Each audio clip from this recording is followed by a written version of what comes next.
Nako mga kabibig, welcome back sa ring bagong YouTube channel. Ako po, grabe naman itong si Jam Magno. Hindi pa matapos-tapos ang issue niya sa mugshot. And also yung hindi pala siya inaresto. Pero may warrant of arrest. Nag-surrender pala si Jam Magno. Yun ang katotohanan na gustong isiwalat, gustong malaman ng lahat ng mga tao sa nangyari kay Jam Magno. Pero hindi pa rin mawala sa utak ng maraming tao kung bakit ba siya kinasuhan. Ano bang pagkakamali ni Jam Magno? Marami mga netizen na dinedma na lang yung inaresto or nag-surrender, pero nakatuon sila sa kung ano ang kaso ni Jam Magno at bakit siya kinasuhan ng ganoong kaso na knowing Jam Magno is very empowered women.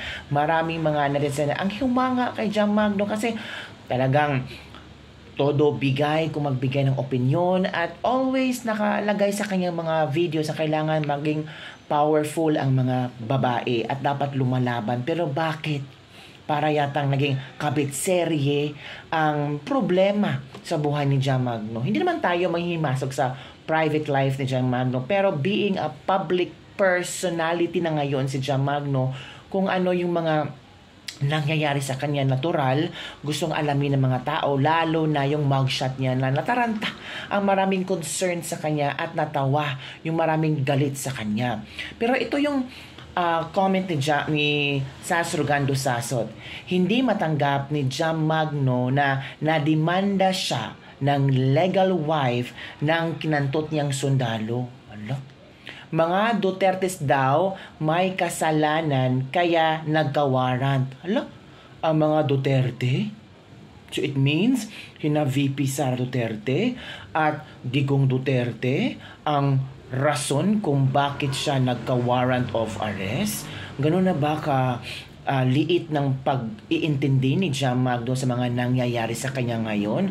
Kung wala kang ginawang masama, sabi na isang netizen, ay hindi ka maririlisan ng or magdidemanda ang legal wife sa iyo, Jam Magno. Huwag mong ibaon or huwag mong sabi dito, huwag mong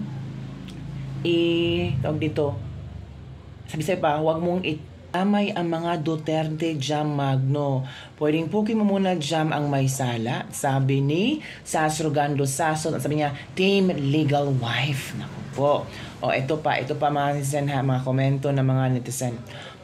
Jam Magno, mali ang inyong pinost kanina. Sabi ni Sas, girl, mali gamit mo salitang forum shopping. It only applies to courts and not to isumbong mo kay Tulfo and agencies. Kasi hinabi ni Jam Magno dito, the person who filed the cases against me that has been a forum shopping since January from Tulfo to different agencies that did not stick until I got picked up by supporters of the Dutertes who hate me. Filed with Mekos involved that I personally knew of it for months now. Honestly, I welcome it because I am not guilty and understand the intentions for it. The same person who gave the affidavit of desistance to dismiss the other cases, she has filed that involves me too. So marami na palang mga kaso ang isinumita ng legal wife para kay Jam Magno. Powerful pala itong si Jam Magno kaya nakalusot. Huwag mong idamay ang mga Duterte sa issue mo, Jam Magno. Kung tumirik ang mata mo sa sarap, walang Duterte doon. Syunga ka talaga. Ala, galit na ang mga fan DDS. Murag hapit na dyan ni na Toronto ang utok ni Jam Magno. If what she's saying is true, kawawa pala asawa kung saan-saan na lumalapit, walang tumutulong. Kahit si Mr. Grandstanding, di siya tinulungan. Matinding stress pala talaga ang pinagdadaanan ng legal wife kasi sobrang tapang ni Jam Magno. Bakit lagi niya dinidikit sa mga politicians yung case niya? Personal man yun. Bakit parang ang labas pang national interest yung case niya? Siya lang naman yung nasarapan. Bakit parang kasalanan pa ng taong bayan? Dinamay pa ang mga Duterte ng pagka-immoral niya. Wala kang maligno ka, Jam Magno. maglako ka na lang ng strawberry jam, Jam Magno. Asikasuhin mo lang yung kaso mo. Huwag mong isali ang mga Duterte Jam at mga supporters ng Duterte. Baka, Jam Magno, hindi mo alam, ikaw ang gumawa ng sarili mong multo. Hala. Ewan ko sa iyo, Jam, pero hindi ko alam kung bakit may marami pa rin naniniwala sa inyo, kagaya ni Martin Romualdez at Tingog Party List. Kung ako si Martin Romualdez ay papahingahin muna si Jam Magno kasi bad influence ito sa kanilang party list. Oh, nakakasad naman. Gusto ko sana ang Tingog Party List pero nandyan si Jam Magno. Bad influence yan. Ala ka, Jam Magno. Nako, ingat kayo, Tingog Party List, baka hindi na kayo makapasok sa susunod na eleksyon dahil kay Jam Magno. Naku po, Jam Magno, ikaw na daw ang pwedeng makakasira sa Tingog Party List dahil lang dito sa kaso. Kasi marami ang lumalabas na mga istorya ngayon. And the same time, alam mo naman sa Pilipinas, Jam Magno, legal wife talaga ang parating, people give sides on legal wives than kabit. Pero hindi pa naman inamin ni Jam Magno na kabit siya. Baka may mga intimate relationships or baka naman hiwalay na ang legal wife at ang sundalo na na-involve ni Jam Magno or baka nagbiktima lang si Jam Magno sa mga promises ng mga taong yung mga lalaking madaling paikutin ang mga utak ng mga kababaihan, which is hindi naman masama, hindi naman maganda, 'di ba? So maghintay-hintay tayo sa mga updates ni Jam Magno. Tapos binabanatan talaga si Jam Magno na maraming DDS ngayon, lalo na sinali at isinama niya sa kanyang post ang pangalan ng mga Duterte. Remember noong kasasaganang eleksyon, talagang